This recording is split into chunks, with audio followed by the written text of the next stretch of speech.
Mid term का time पता है ना आप लोगों को क्या है? नहीं सर। पता नहीं है? गूगल क्लासरूम में तुमने नोटिस नहीं देखा? सर नहीं देखा, देखते हैं। एक बार देखो।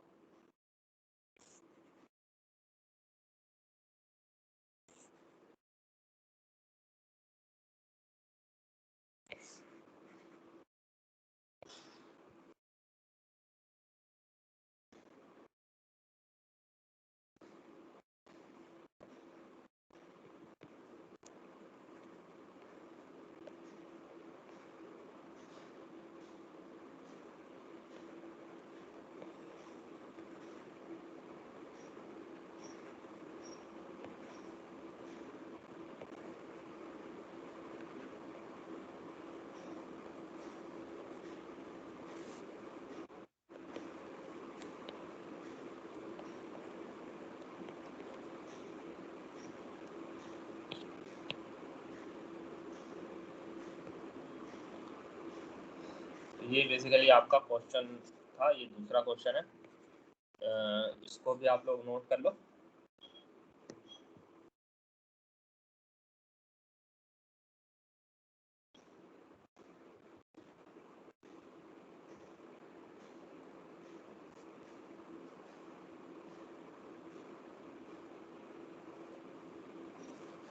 ठीक है। इसमें आपको लगभग कितनी एक्टिविटीज है जरा काउंट करके बताना तो।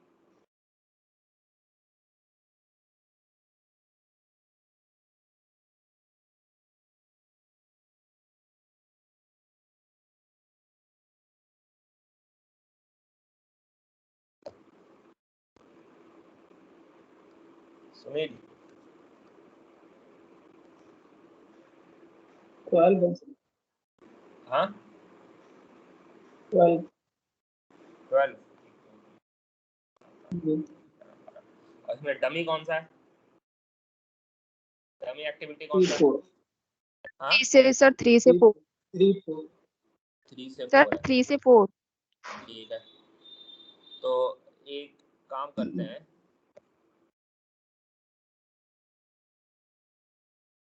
इसका डमी को भी टेबल में दिखाना। डमी को आप दिखाएंगे तो बेटर रहेगा।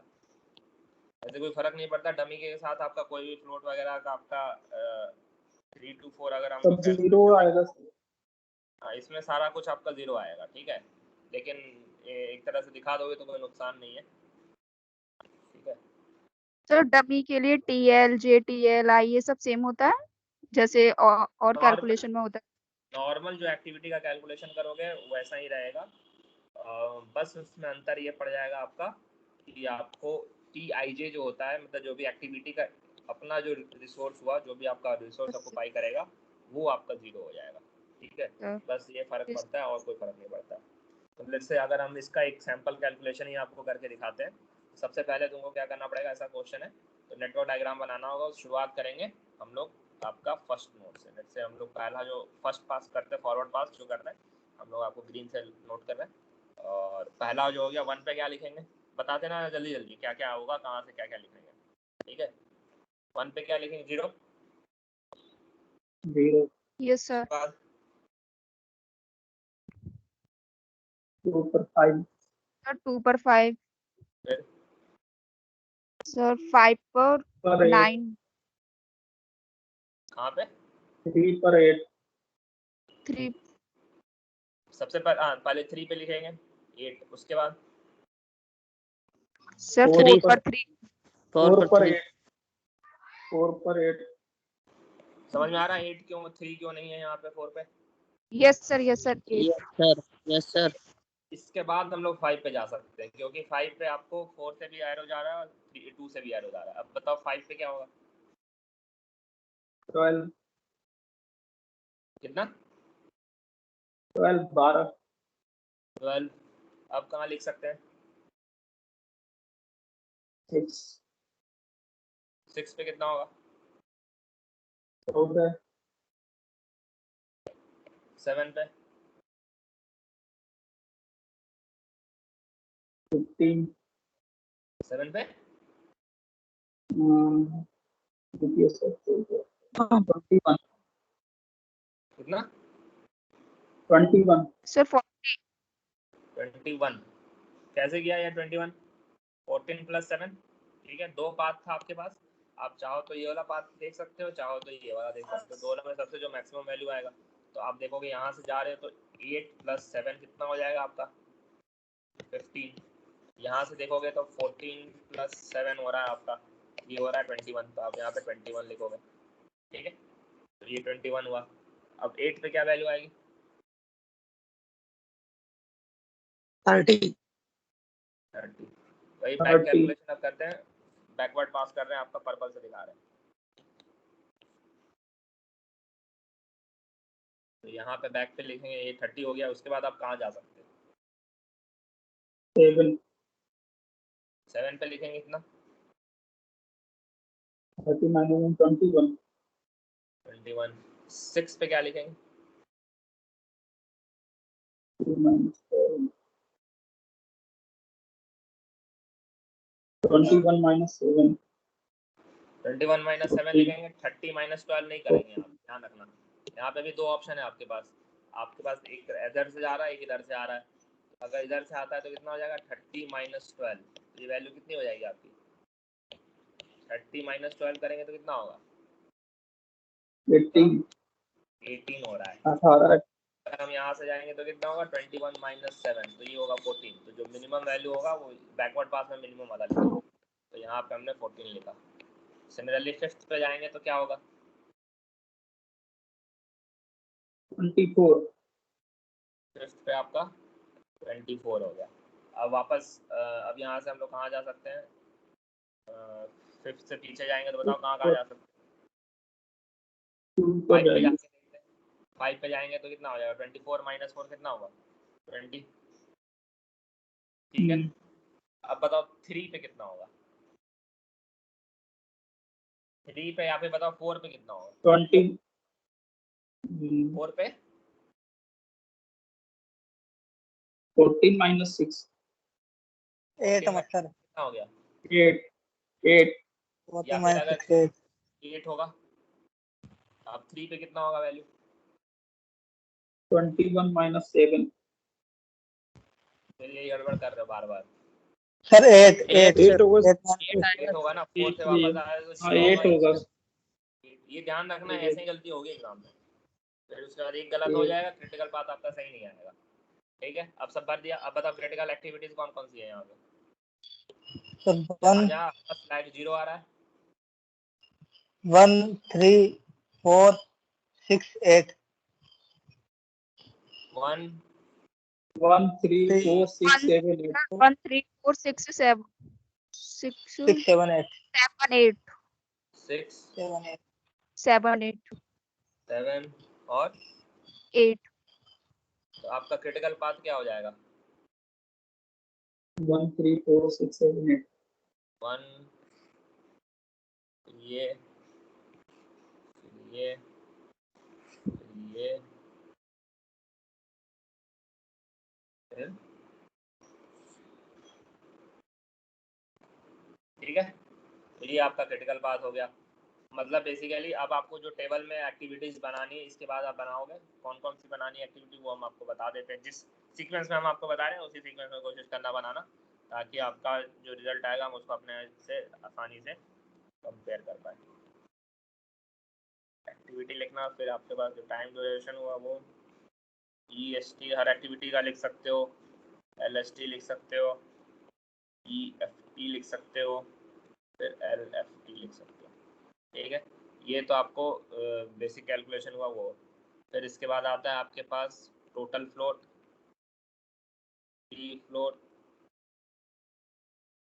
डिपेंडेंट फ्लोट, इंटरफेयरिंग फ्लोट और फायर। एक लास्ट में रख लेना दिमाग के लिए, यहाँ पे आप क्रिटिकल है या फिर नहीं है वो आप लिखोगे, ठीक है। इसको हम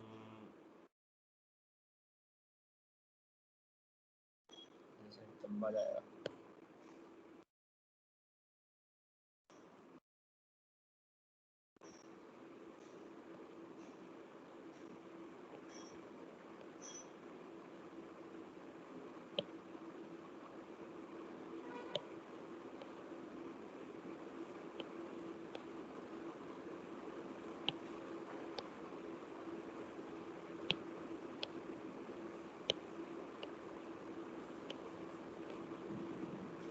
ठीक है, यहाँ पे सारे एक्टिविटी आप लिस्ट करेंगे और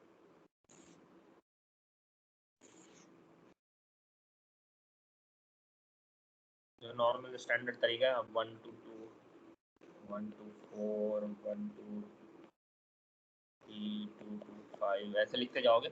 हम कुछ का कैलकुलेशन करके आपको बता रहे हैं। एक्टिविटी लेट से 1 to 2 के बारे में बात करें तो टाइम ड्यूरेशन इसका 5 है, इसका 3 है, इसका 8 है, इसका 4 आया। अब हम लोग 1 से एक्टिविटी 2 का बात करें तो इसका EST क्या हो गया आपका? 0 1 से 2 0।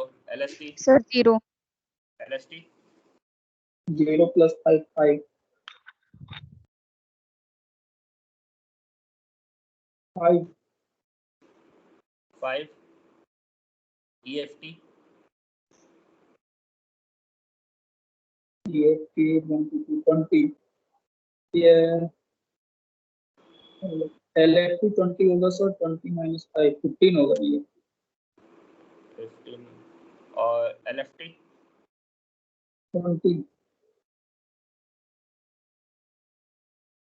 टोटल फ्लोट फॉर्मूला यार टोटल फ्लोट का LST minus EST 5 LST minus EST 5 EST 5 LST minus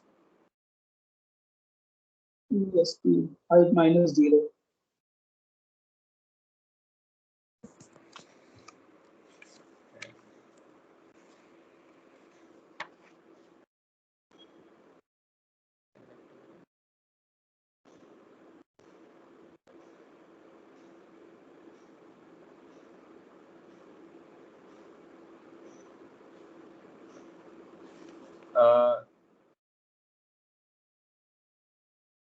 इसी के हिसाब से आप लोग अब भर लोगे ऐसे कैलकुलेट करके सारे यस सर हो जाएगा। हो जाएगा ना? आप लोग यस कर सर। लेना एक बार सॉल्यूशन, वही जो हम नेक्स्ट क्लास आपका तो ऐसा एग्जाम होगा। पता चल गया एग्जाम का टाइम क्या है? जी सर। कितने हैं? कब से कब तक है? 11:30 से 12:30। उसी समय में आपका जो क्लास शेड्यूल था उसी टाइम पे है ना? यस यस जी सर। ठीक है। और ये बताइए कि ये तो बेसिकली आपका इसमें कैलकुलेट कर लेंगे तो आपका मोर और लेस यूनिट 2 जो है वो आपका कवर हो जाएगा, जिसमें कहते हैं हम लोग बात करते हैं प्रोजेक्ट शेड्यूलिंग की। यहाँ पे हमने मोर और लेस सब कुछ कवर कर दिया है। यहाँ पे आपका कुल sequence of construction, project management technique, CPM, code network analysis, concept of precedence network analysis, ये सारा काम हो गया। इसके बाद आता है आपका नेक्स्ट टॉपिक जो कि हम लोग बात कर रहे हैं unit 4 project cost and time control. यहाँ पे बेसिकली आपका बात हो रहा होता है प्रोजेक्ट की क्रैशिंग कैसे होती है, फिर इसमें ऑप्टिमम टाइम क्या निकाला जाए, क्रैशिंग क्या होती है, क्या ज़रूरत होती है इसकी, ये सब हम लोग थोड़ा सा डिस्कस करेंगे और इसके बारे में थोड़ा डिटेल में समझने की कोशिश करेंगे कि है ये क्या चीज़। यहाँ तक चीज़ें क्लियर है? Yes sir. Yes sir. एक और चीज़ है आपको एक्टिविटी और नोड के बारे में हमने आपको बताया था। यस सर बताया था। यहाँ पे एक्टिविटी को नोड पे लिखा जाता है, ठीक है। तो एक और तरीका होता है, कई बार आपको खासकर हमने देखा था आपके RTU में, वहाँ के सॉल्यूशन अगर हम लोग बात करते हैं ना, वहाँ पे जो दिया हुआ है आपको CPM में, वहाँ पे एक और चीज़ आपको लगता है मिस हो रहा है, वो हम आपको कवर कर देते हैं। वो बात होती है एक्टिविटी ऑन नोड, इसका नोटेशन की बात कर रहे हैं। इसमें बेसिकली क्या होता है, जब हम लोग बात कर रहे होते हैं कि एक्टिविटी और नोड का फायदा क्या होता है, यहाँ पे आपका डमी की यूज नहीं पड़ती है।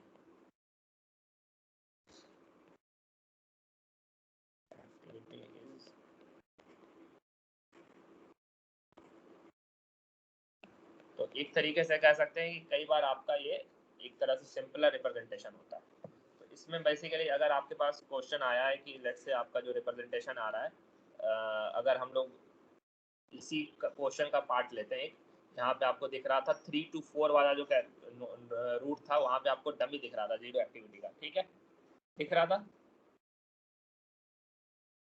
Yes sir. ये वाला में आपको थोड़ा सा ज़्यादा कंफ्यूजन है। फिर दूसरा एग्जांपल लेके डमी का यूज हो तो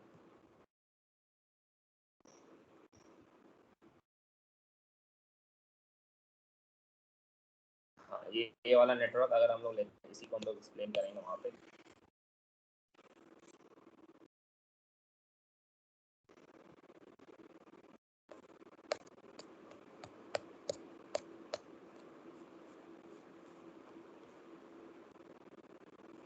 हाँ, तो ये आपको नेटवर्क दिख रहा है, इसमें आपको हमने क्या बताया था, ये कैसा रिप्रेजेंटेशन है, एक्टिविटी ऑन एरो, है ना। Yes sir. में आपको क्या दिख रहा है, आपके पास A to F एक्टिविटीज हैं, यहाँ पे आप थर्ड नोड से फोर्थ नोड तक जा रहे हो, ये आपका एक डमी एक्टिविटी है जहाँ पे आपको कोई भी रिसोर्स की जरूरत नहीं है। जब आप एक्टिविटी ऑन एरो में रिप्रेजेंट करते हैं किसी भी नेटवर्क डायग्राम को, तो कई बार आपको डमी एक्टिविटीज का हेल्प लेना पड़ता है, जिसके कारण आप जो लॉजिक जो है उसको प्रॉपरली स्टैब्लिश कर पाए। तो ज़रूरी नहीं है कि आपको हमेशा डमी की जरूरत पड़े, कभी आपको डमी की जरूरत पड़ सकती है, कभी किसी क्वेश्चन में आपको नहीं पड़ सकती। इन जनरल आपको स्टैंडर्ड क्वेश्चन में थोड़ा सा डमी रहता है, अगर आप एक्टिविटी ऑन एरो बना रहे होते हो तो थोड़ा सा कन्फ्यूजन इसलिए रहता है, लोगों को डमी समझ में नहीं आता, इसलिए जनरली कोशिश करता है डमी एक्टिविटी डालने वाला प्रॉब्लम रहे। ठीक है, सेम क्वेश्चन को अगर हम लोग चाहें तो एक्टिविटी ऑन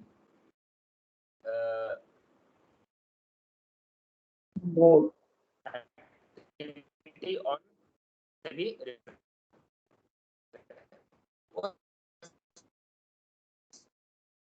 इसको हम लोग एक्टिविटी ऑन नोड पे दिखाने की जरूरत कोशिश करते हैं, एक्टिविटी एरो की जगह।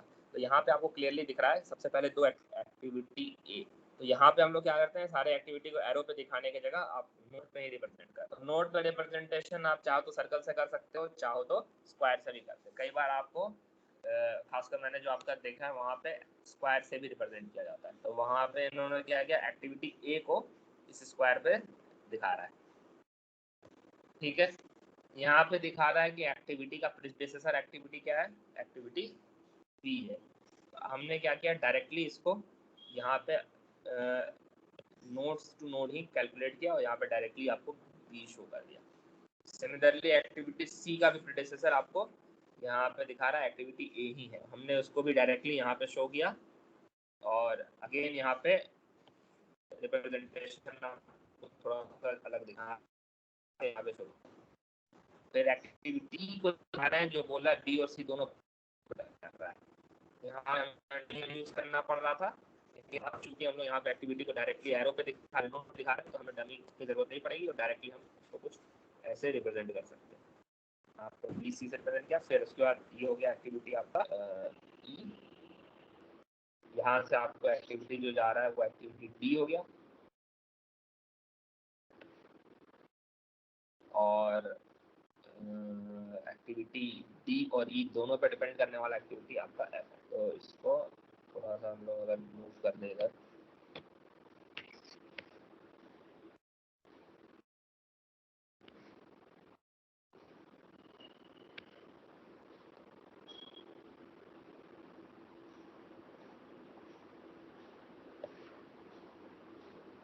ये आपका एक्टिविटी एफ।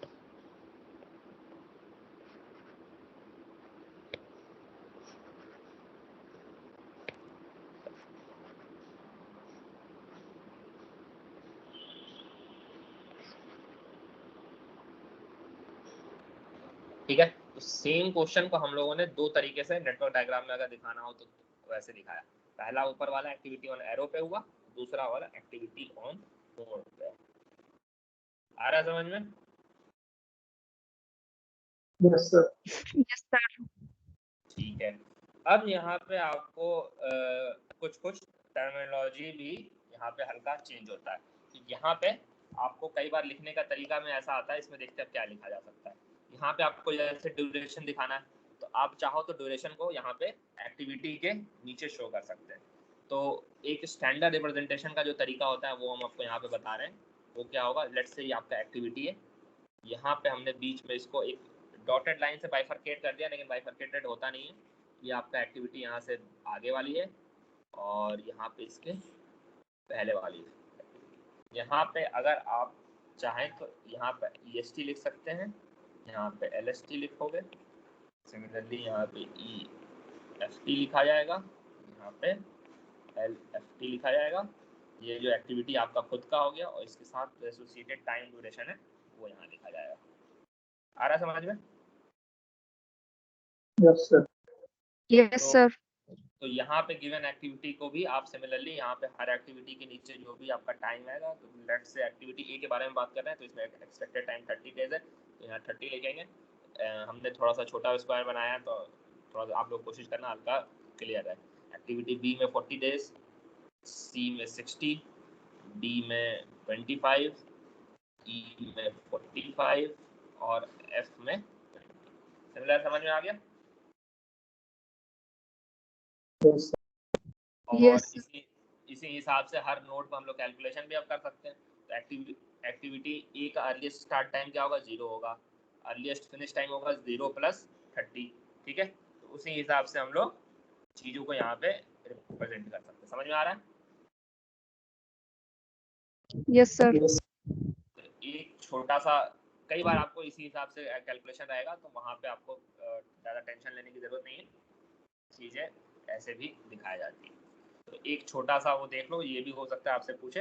एक एग्जांपल हम लोग आपको करके बता देते हैं जहाँ पे आपको एक एक्टिविटी ऑन एरो नोट दिया हुआ है, आपको इसको एक्टिविटी ऑन नोट पे कन्वर्ट करना है।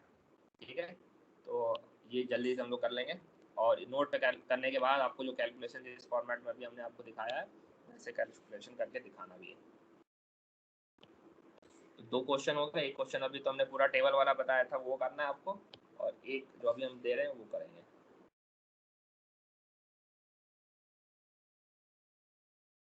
यहाँ पे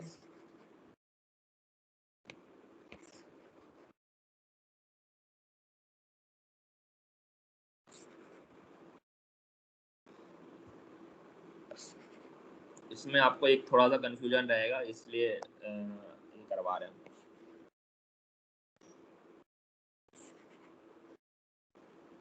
तो आप कोई भी आपके पास नेटवर्क डायग्राम बनाने को दिया जाए, आप चाहो तो किसी भी एक्टिविटी ऑन एरो से बना सकते हो, एक्टिविटी ऑन नोट से बना सकते हो, ये आपकी मर्जी है। आसान रहता है एक्टिविटी ऑन नोट्स, वहाँ पे आपको डमी और ज़्यादा लॉजिक पे जाने की ज़रूरत नहीं पड़ती, आप सीधा सीधा बनाना कोशिश करोगे तो बन जाएगा। एग्ज़ाम में एक और चीज़ आपको ध्यान रखना है, कई बार होता है आपको एक बार में अगर आप बनाओगे तो हो सकता है ओवरलैप या फिर आपका डायग्राम ढंग से नहीं बने।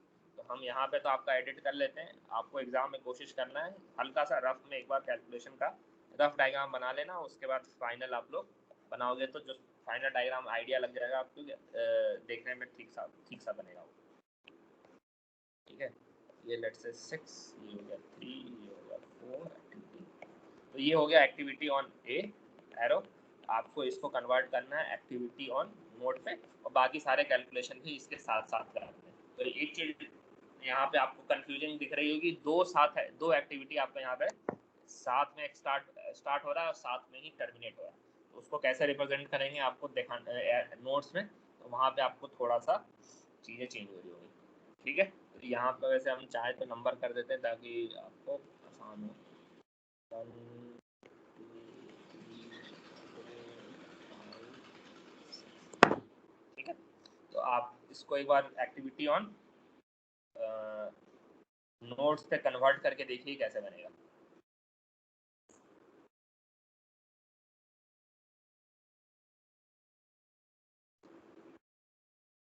हम तब तक आपके लिए यहाँ पे अपने लिए बना लेते हैं, आप लोग बनाओ इसको तब तक। ठीक है,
समझ में आ रहा है कैसे करोगे?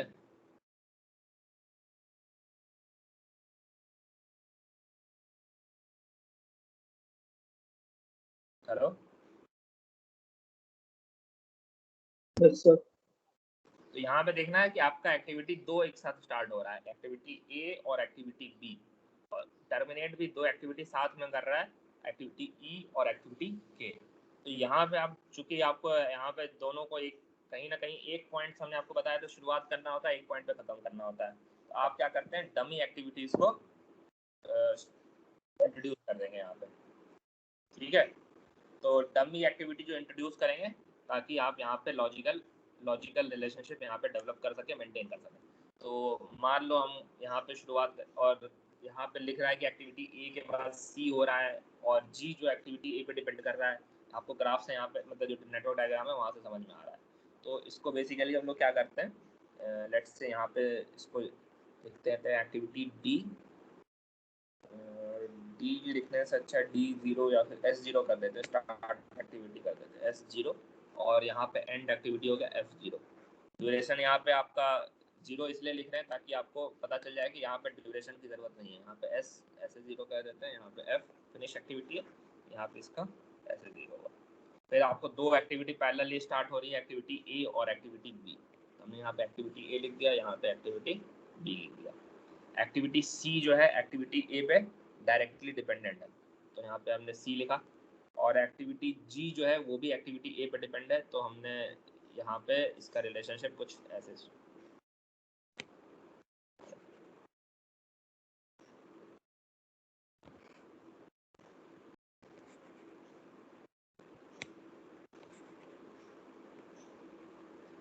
ये हो गया एक्टिविटी आपका जी।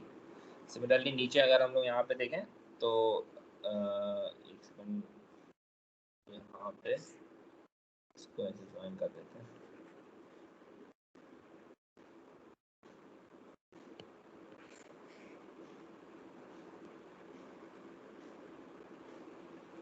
ठीक है, एक्टिविटी बी से एक्टिविटी डी जा रहा है, और वो एक्टिविटी डी जो है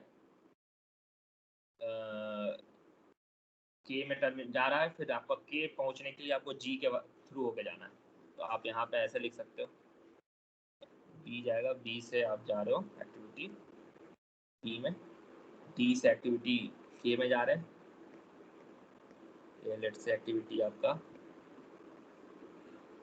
के हो गया, और जी से भी हम के में वापस आ रहे हैं, तो इसको ऐसे भी लिख सकते हैं।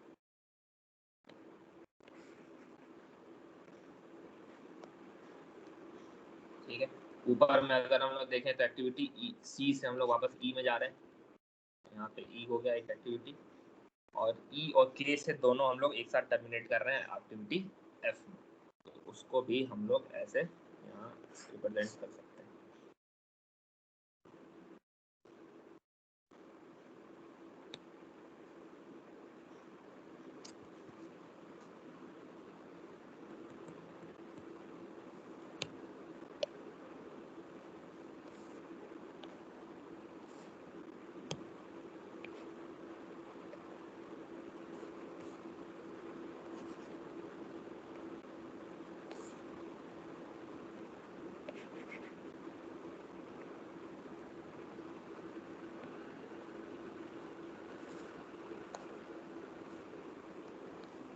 आ रहा समझ में हमने कैसे एक्टिविटी और नोड को एरो में कन्वर्ट किया, सॉरी नोड एरो को नोड में कन्वर्ट किया।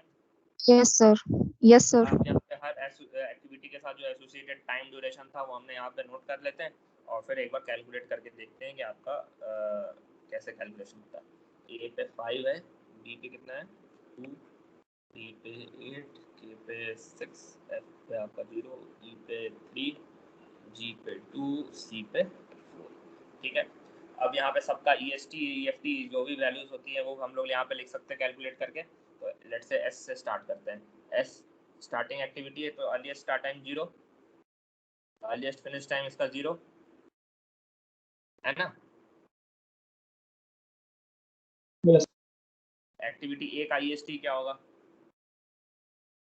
0, अर्लीस्ट फिनिश टाइम 5। एक्टिविटी सी का अर्लीस्ट स्टार्ट टाइम क्या हो जाएगा 5, अर्लीस्ट फिनिश टाइम 5 + 4 9, ठीक है। एक्टिविटी जी का अर्लीस्ट स्टार्ट टाइम क्या होगा, ये भी 5 होगा। अर्लीस्ट फिनिश टाइम क्या हो जाएगा, 5 + 2 7। एक्टिविटी बी का अर्लीस्ट स्टार्ट टाइम 0 0 + 2, फिर यहाँ पे डी का 2 + 8 10। अब एक्टिविटी के का बताओ अर्लीस्ट स्टार्ट टाइम क्या होगा। दो चीज हो सकता है, 5 भी लिख सकते हैं, सॉरी 7 भी हो सकता है या 10 हो सकता है। तो इसमें से जो लार्जर वैल्यू होगा वही लिखेंगे हम लोग, है ना। Yes sir. तो ये हो गया 10, यस सर। 16 पे हो गया। एक्टिविटी सिंपल है, 9 + 3 करेंगे, यहाँ 9 जाएगा, ये 12। और एक्टिविटी एफ फिनिश कितने पे होगा बताओ, 16 पे फिनिश होगा, इसका कोई टाइम है नहीं तो ये 16 ऐसे जाएगा। यहाँ तक क्लियर है। Yes sir. बैक कैलकुलेशन जब करेंगे वापस 16, यहाँ 16 जाएगा, हर जगह 16 16 कॉपी हो, यहाँ पे भी 16 आएगा, यहाँ पे भी ऊपर में भी 16 आएगा। बड़ा कर देते हैं अगर आपको नहीं दिख रहा तो, ठीक है। अब हम लोग लेट्स से कैलकुलेशन करते हैं एक्टिविटी ई का। तो 16 - 3 करेंगे तो यहाँ पे कितना हो जाएगा, 13 हो जाएगा। फिर एक्टिविटी सी पे जाते हैं तो ये कितना हो जाएगा, 13 - 4 9। एक्टिविटी ए पे नहीं जा सकते क्योंकि हमको वाया जी जाना पड़ेगा। पहले अब हम लोग के कैलकुलेट करते हैं, तो के माइनस के पे हो जाएगा आपका 6, 16 - 6 10, ठीक है। यहाँ पे वापस जी पे जाएंगे तो जी का कितना होगा आपका, यहाँ पे 10 - 2 8 हो सकता है। और डी पे करेंगे तो यहाँ पे भी 10 होगा, 10 - 8, यहाँ पे भी आपका 2 रहेगा। अब ए पे जाएंगे तो लेटेस्ट फिनिश टाइम कितना हो जाएगा, 8 होगा। 8 - 5 करेंगे, यहाँ पे 3 आ जाएगा। यहाँ पे बी पे 2 - 2 करेंगे, यहाँ पे 0 आ जाएगा। यहाँ पे भी 0 होगा, फिर यहाँ पे भी 0 होगा। यहाँ तक क्लियर है। यहाँ पे आप बैकवर्ड पास डायरेक्टली आपको यस सर। जैसे हुआ टेबल बना के नहीं चाहो तो आप यहाँ पे भी कैलकुलेट कर सकते हो, आपको यहाँ पे भी सिंपली चीज़ें दिख जाएंगी, ठीक है। हर एक्टिविटी के साथ आपने यहाँ पे क्या किया, EST LST EFT और LFT सारी चीज़ें यहाँ पे आपने मेंशन कर दी। क्लियर है। यहाँ पे भी आप जैसे पहले करते थे, आपको यहाँ पे अब काम कर सकते हो कि आप डायरेक्टली यहाँ पे टोटल फ्लोट कैलकुलेट कर सकते हो। टोटल फ्लोट क्या होगा, एस की एक्टिविटी के FT = 0 हो जाएगा। ए पे टोटल फ्लोट कितना हो जाएगा बताओ, हर एक्टिविटी का आपको टोटल फ्लोट बताना है।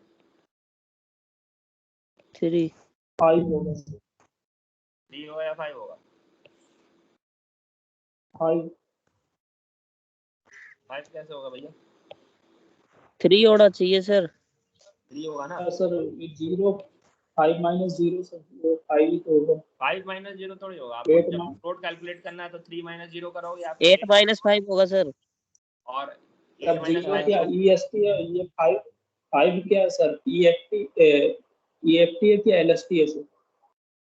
ये देखो यहाँ पे डायग्राम में 5 जो बताया EFT सर, EFT होगा। हाँ तो 5 T EFT होगा होगा। सर। यहाँ पे ऐसे भी है, देखो फॉर्मूला ध्यान रखने की भी जरूरत नहीं है। आप इन दोनों को घटाओगे या फिर इन दोनों को घटाओगे, चाहो तो ऐसे भी घटा सकते हो, लेकिन यहाँ पे आपको अगर क्रॉस जा रहे हो तो यहाँ पे ड्यूरेशन को भी घटाना पड़ेगा। तो आप चाहो तो 8 - 0 - 5 करोगे तो भी आपका आंसर बन जाएगा। तो आप वहाँ से EFT कैलकुलेट करोगे तो आपका तीनों केस में 3 आ रहा है। हर जगह आपको यहाँ पे अगर इस हिसाब से रिप्रेजेंट कर रहे हो तो फॉर्मूला ध्यान में रखने की आपको जरूरत नहीं है, आप बिना फॉर्मूला ध्यान में रखे भी चीज़ों को कैलकुलेट कर सकते हो। एक्टिविटी बी पे देखो, वही यहाँ पे हमने आपको बताया था 0 - 0 या फिर 2 - 2 या फिर 2 - 0 - 2 करेंगे। सर तो यहाँ पे आपको 0 होना चाहिए। फिर सिमिलरली एफ यहाँ पे आ रहा है। सी का देखो, सी पे कितना हो जाएगा, 9 - 5 या फिर 13 - 4 9। सर। और आप तीनों तरीके से कैसे करोगे सेम आंसर आएगा। तो 8 यहाँ पे 3 हो जाएगा, यहाँ पे 0 होगा, यहाँ पे 0 होगा, यहाँ पे 0 होगा, यहाँ पे 12 16 4 होगा, ठीक है। और क्लियर है। Yes yes sir. आ रहा समझ। फिर आप Yes, जैसे sir. टोटल कैलकुलेट कर लिया, अब यहाँ पे सबका फ्री फ्लोट भी कैलकुलेट कर सकते हो आप, इंडिपेंडेंट जो भी आपको मन करे आप कैलकुलेट करते रहो, ठीक है। सर इसमें टेबल नहीं बनाएंगे क्या? आप बाकी देखो, अब तुमसे सिर्फ टोटल फ्लोट पूछा हो तो आपको बनाने की जरूरत नहीं है, इतना सा काम हो जाएगा। अगर आपसे सारी चीजें पूछा जा रहा है, लेट्स से आपसे सब कुछ पूछा जा रहा है, EST LFT, ये तो देखो ये आपसे पूछा नहीं जाता है, ये आपको अपने कैलकुलेशन में आसानी के लिए बनाया है आपने। आपसे पूछा जाता है ये चारों चीज, ठीक है। अगर अगर ये चारों चीज आप पूछ रहे हो तो एफटी को तो अपने वहीं पे कैलकुलेट कर लिया, इन तीनों को आपको कैलकुलेट करने के लिए टेबल बनाओगे तुम, ठीक है। यस तो सर। जरूरी नहीं है, देखो आंसर बताने का आपको तरीका, रिप्रेजेंट करने का तरीका टेबल होता है, ठीक है। आपको सिचुएशन के हिसाब से देखना पड़ेगा कि कौन सा मेथड आपके लिए रिप्रेजेंटेशन में सही है, ठीक है।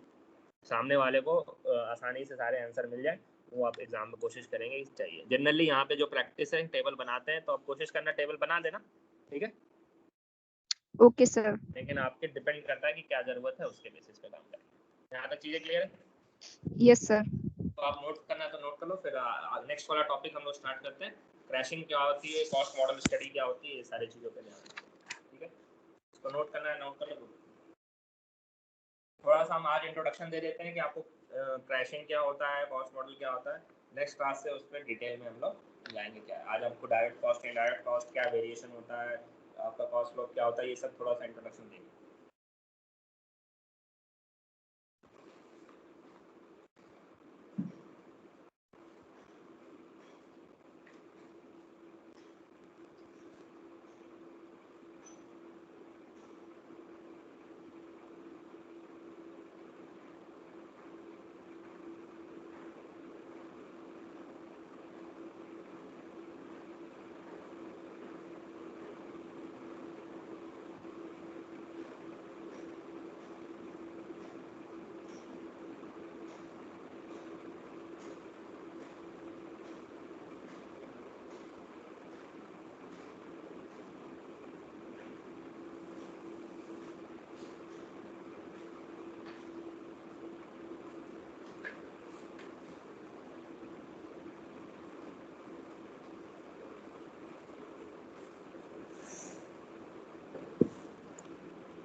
इसमें बेसिकली आपको monitoring the progress and cost controlling measure in construction project, time cost, trade off process, direct indirect project cost, cost flow, मतलब प्रोजेक्ट क्रैशिंग के बारे में ही है, ठीक है। तो या क्रैशिंग आवाज आ रही है हमारी? Yes sir. तो अब हम लोग जैसे सीपीएम का एनालिसिस कर रहे हैं, अब हम लोग बात कर रहे हैं चीज़ों की। यहाँ पे अब डिटर्मिनिस्टिक बात हो रही है, यहाँ पे मोरल है, जो भी हम लोग बात करेंगे अब हम लोग सीपीएम से ही बात करेंगे। क्रिटिकल पाथ मेथड, यहाँ पे हम लोग ध्यान रखेंगे हर चीज़ डिटर्मिनिस्टिक है,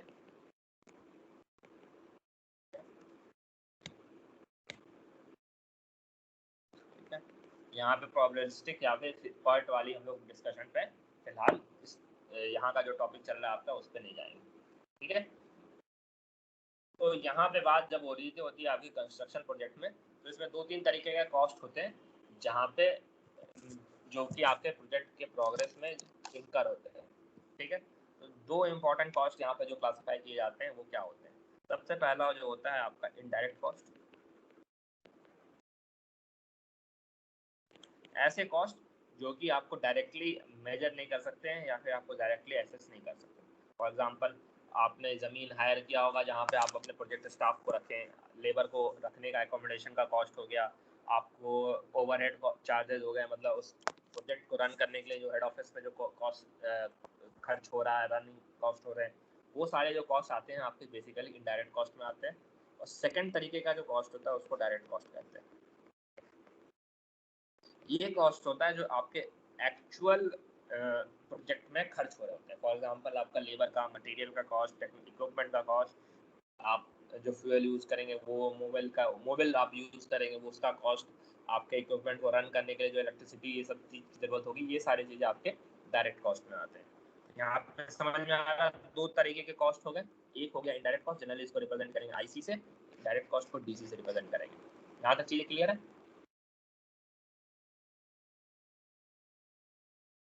यस यस सर। सर। तो इनडायरेक्ट कॉस्ट में कुछ एग्जांपल हम आपको बता रहे हैं जिससे आपको चीज़ें क्लियर होंगी क्या क्या हो सकता है। मेजर इसका कॉस्ट आता है ओवरहेड कॉस्ट।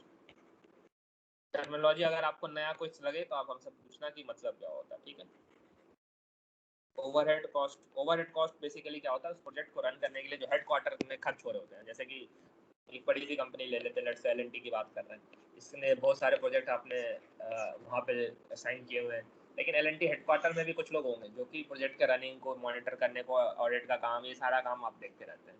उनको किसी प्रोजेक्ट से एसोसिएशन नहीं होता है, लेकिन उनको एक रेगुलर एसोसिएशन रहता है कंपनी से, और उनकी सैलरी हो गया, उनका अकोमोडेशन हो गया, उन पर जो खर्च होता है, वो सारे जो खर्च होते हैं उनको बेसिकली ओवरहेड कॉस्ट के अंदर कंसीडर किया जाता है, ठीक है। तो हर प्रोजेक्ट के लिए उनके प्रोजेक्ट के अमाउंट ड्यूरेशन के हिसाब से उसका एक ओवरहेड कॉस्ट होगा, क्योंकि पहले से ही डिटरमाइन किया जाता है।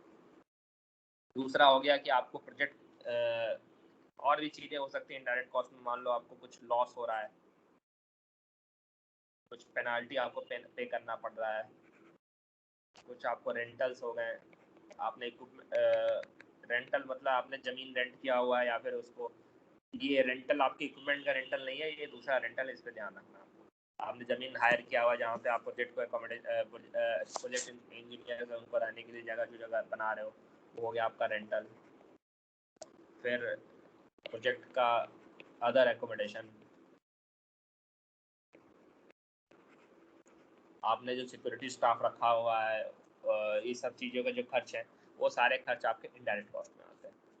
डायरेक्ट कॉस्ट में तब क्या आता है, डायरेक्ट कॉस्ट में आपका आता है लेबर का कॉस्ट, सबसे मेजर कॉस्ट जो होता है लेबर कॉस्ट, मतलब आप जितना काम करोगे उसके प्रोपोर्शनल आपका खर्च हो रहा होता है। मटेरियल का कॉस्ट,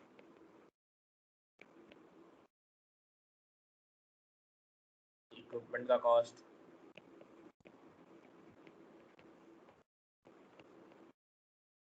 ठीक है। तो दो तरीके के आपके डिफरेंट कॉस्ट आपको दिख रहे हैं, एक हो गया आपका इनडायरेक्ट, दूसरा हो गया आपका डायरेक्ट। दोनों को अलग क्लासिफाई करने का मतलब क्या था वो भी देखते हैं। तो जनरली जो हमने डायरेक्ट कॉस्ट की बात कर रहे हो, इनडायरेक्ट कॉस्ट की बात कर रहे हो, इसका वेरिएशन अगर हम लोग विथ रिस्पेक्ट टू टाइम देखते हैं, मतलब अगर हम लोग मान लेते हैं कि हम लोग वाई एक्सिस पे हम लोग देख लेते हैं कि आपका कितना कॉस्ट इनकर हो रहा है आईसी, और हम लोग एक्स एक्सिस पे देख लेते हैं कि हमारे पास कितना टाइम लग रहा है। तो जितना जल्दी हम लोग प्रोजेक्ट करेंगे तो उतना कम इनडायरेक्ट कॉस्ट होगा,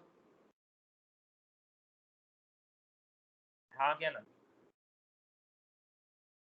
Yes, sir. अगर हम प्रोजेक्ट को बहुत ज़्यादा डिले कर रहे हैं, आपको जो काम करना है 6 महीने में काम करना, आप चाहें उसको 2 साल में करना चाह रहे हैं, तो आपको 2 साल तक आपके एकोमोडेशन का खर्चा, रेंटल वगैरह ये सब आपको पे करना पड़ेगा। तो इसमें हम बेसिकली कह सकते हैं जैसे जैसे आपका टाइम इंक्रीज करता है, वैसे वैसे इनडायरेक्ट कॉस्ट आपका लीनियरली इंक्रीज करते जाता है, ठीक है। यहाँ तक चीज़ें क्लियर है? सर फिर से बताइए। Yes, sir. जो एक्टिविटीज़ इनडायरेक्ट कॉस्ट के अंदर आती हैं, रेंटल हो गया, आपके एकोमोडेशन का ओवरहेड का चार्ज हो गया, आपको अलग से पेनल्टी वगैरह पे करना है, जैसे जैसे आपके प्रोजेक्ट का ड्यूरेशन बढ़ता जाएगा, वैसे वैसे इनडायरेक्ट कॉस्ट आप कह सकते हैं लीनियरली इंक्रीज होते जाएगा। समझ में आ रहा है? फॉर एग्जांपल 6 महीने का आपको प्रोजेक्ट यस करना है, तो आपको आपके इंजीनियर के रहने के लिए जो आप घर हायर करोगे वो आप 6 महीने के लिए हायर करोगे, लेकिन आपने वो 6 महीने की जगह उस काम को 12 महीने मतलब 2 साल लगा दिए, तो आपको 2 साल तक आपको उस जगह का रेंट पे करना पड़ेगा। वो उस टाइप के जो खर्चे हैं आप देखोगे एक तरीके से लीनियरली इंक्रीज कर रहा होता है, और इसलिए हम लोग बेसिकली उनको अलग से क्लासीफाई भी करते हैं इनडायरेक्ट कॉस्ट के अंदर, ठीक है। यहाँ तक चीज़ें क्लियर है? Yes sir. सिमिलरली अगर डायरेक्ट कॉस्ट का बात करते हैं, ये तो आपका इनडायरेक्ट कॉस्ट हुआ। डायरेक्ट कॉस्ट के साथ ऐसा क्या होता है, डायरेक्ट कॉस्ट में होगा कि आपका मोर और लेस आप किसी भी काम की अगर जल्दी करने की कोशिश करेंगे, डिले करेंगे तो कोई खास फर्क नहीं पड़ेगा। आप किसी काम को 6 महीने में करना चाहते हैं, आप 1 साल में करिए, आप पेमेंट तो जितना सामान आप 6 महीने में करेंगे उतना यूज़ होगा, 1 साल में करेंगे तब भी उतना यूज़ होगा, 2 साल में करेंगे तब भी उतना यूज़ होगा। इक्विपमेंट जितना आप यूज़ करना चाहेंगे मोर और लेस उसमें भी कोई खास फर्क नहीं पड़ेगा। लेबर की आपको जितनी ज़रूरत पड़ेगी उसमें भी कोई खास फर्क नहीं पड़ेगा। फर्क तब पड़ेगा जब आप चीज़ों को जल्दी करना चाहेंगे। फॉर एग्जाम्पल एक्सकवेशन का काम है, एक्सकवेशन का काम क्या, पहला आपके पास ऑप्शन था कि आपने 3 हफ्ते का समय ले लिया एक्सकवेशन के लिए, हमने लेबर हायर कर दिया, लेबर से किया, वहाँ पे कुछ टाइम पड़ेगा। अगर आप चाहते हैं कि ये काम जल्दी हो जाए, लेबर से ज़रूरत हम लोग चाहेंगे ओवर टाइम देना पड़े, लेबर को 8 घंटे की जगह हम चाहेंगे 12 घंटे से काम करवाएं, ओवर टाइम उसको पे करना पड़ेगा। उस सिनेरियो में क्या होगा कि आपका कॉस्ट जो है एक्सपोनेंशियली इंक्रीज करेगा अगर आप उसको प्रोजेक्ट के ड्यूरेशन को इंक्रीज करते हैं। आया समझ में? हो सकता है कि आपके पास उतना सफिशिएंट टाइम नहीं है एक्सकैवेशन के लिए, आपने जेसीबी हायर किया, जेसीबी हायर करोगे तो आपके पास और टाइम की कमी होगी, लेकिन कॉस्ट बहुत ज़्यादा बढ़ जाएगा। ठीक है, जैसे जैसे आप कहेंगे टाइम को कम करने की कोशिश करेंगे, वैसे वैसे हमारा कॉस्ट का जो हमारा डायरेक्ट कॉस्ट है वो एक्सपोनेंशियली बढ़ेगा। और ये लीनियरली नहीं बढ़ता, इसका रिलेशनशिप आप कह सकते हो कि स्टैंडर्ड नहीं होता है। यहाँ पे आप कह सकते हो जनरली बहुत ज़्यादा शूट कर जाता है, और इसलिए इसका रिप्रेजेंटेशन एक्सपोनेंशियल या फिर आप इनवर्सली रिलेटेड डायरेक्टली कह सकते हैं। यहाँ तक चीज़ें क्लियर है? Yes sir. तो आपके प्रोजेक्ट का ओवरऑल कॉस्ट क्या हो जाएगा? ओवरऑल जो कॉस्ट होगा वो क्या होगा, या फिर इसको कहते हैं टोटल कॉस्ट भी कहते हैं। Total cost will be a sum of indirect cost plus direct cost, है ना। और अगर हम इस चीज को प्लॉट करें कि हमारे पास टोटल कॉस्ट कितना हो रहा है प्रोजेक्ट का, तो अगर हम उसको प्लॉट करें तो कुछ ऐसे आएगा आपका। ये हो गया आपका डायरेक्ट कॉस्ट की जगह अगर हम लोग दोनों को जोड़ देते हैं तो ये हो गया आपका टोटल कॉस्ट।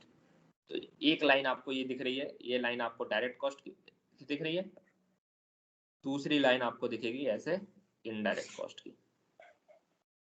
ये हो गया आपका डायरेक्ट इनडायरेक्ट कॉस्ट, ये हो गया डायरेक्ट कॉस्ट, और इसका जो सम करेंगे वो आपका कुछ ऐसा आएगा।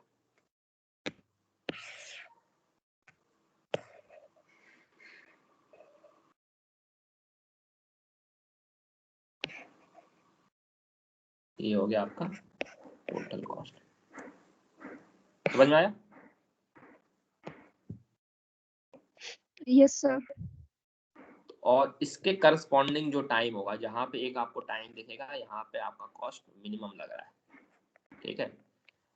इसके करस्पॉन्डिंग जो टाइम होगा इसको हम लोग कहेंगे ऑप्टिमम टाइम है आपका, और यही आपका ऑप्टिमम कॉस्ट, मिनिमम कॉस्ट जो टोटल होगा। तो ये बेसिकली आपका टी मिनिमम हो गया, और ये हो गया आपका टाइम ऑप्टिमम। तो इस चैप्टर में हम लोग बेसिकली क्या करेंगे, हमारे पास नेटवर्क डायग्राम होगा, हर प्रोजेक्ट को खत्म करने के लिए कितना टाइम है वो पता होगा, और उसको क्रैश मतलब कि उसमें हम लोग कोशिश करेंगे कि कौन सी एक्टिविटी को हम जल्दी करें ताकि हमारा टोटल प्रोजेक्ट का जो कॉस्ट है कम से कम समय में और कम से कम टाइम में हो जाए। तो यहाँ पे टाइम से ज़्यादा आपके पास इंपॉर्टेंट रिसोर्स हो जाएगा आपका कॉस्ट, और आपकी ऑब्जेक्टिव रहेगी कि हम कॉस्ट को कैसे मिनिमाइज करें। समझ में आ गया? Yes sir. तो नेक्स्ट क्लास में आपका एग्जाम है, उसके नेक्स्ट क्लास में जो आपकी थर्सडे को जो क्लास होती है उसमें हम लोग यहाँ से जाएंगे। यहाँ पे cost slope, normal time, crash time, normal crash cost कैसे करते हैं वो सब, फिर प्रोसीजर क्या होता है क्रैशिंग का वो सब देखेंगे, और उस पर कैलकुलेशन करेंगे। बेसिकली सीपीएम का यहाँ पे जो आपने अभी तक पढ़ा है नेटवर्क डायग्राम का, उसी का एप्लीकेशन होगा। यहाँ पे चीज़ें डिटर्मिनिस्टिक होती हैं, ज़्यादा वेरिएबल को हम लोग कंसिडर नहीं करते हैं फिलहाल आपके बीटेक के लेवल में। आप हायर स्टडीज़ पे जाओगे तो वहाँ पे वेरिएबल को कंसिडर करते हुए भी कैलकुलेशन करेंगे। अभी फिलहाल के लिए ये है। तो आपका क्या काम है अभी जो आपको हमने 2 क्वेश्चन दिए हुए थे आपको बनाने को, वो आप लोग सीपीएम के जो है आप बनाएंगे। एक क्वेश्चन तो आपको ये हो इसको पूरा कैलकुलेट करना है, और ये वाला आपका जो पिछले क्लास में जिन्होंने नहीं बनाया वो बना लेंगे। और भी मैंने कुछ बनाने को दिया था,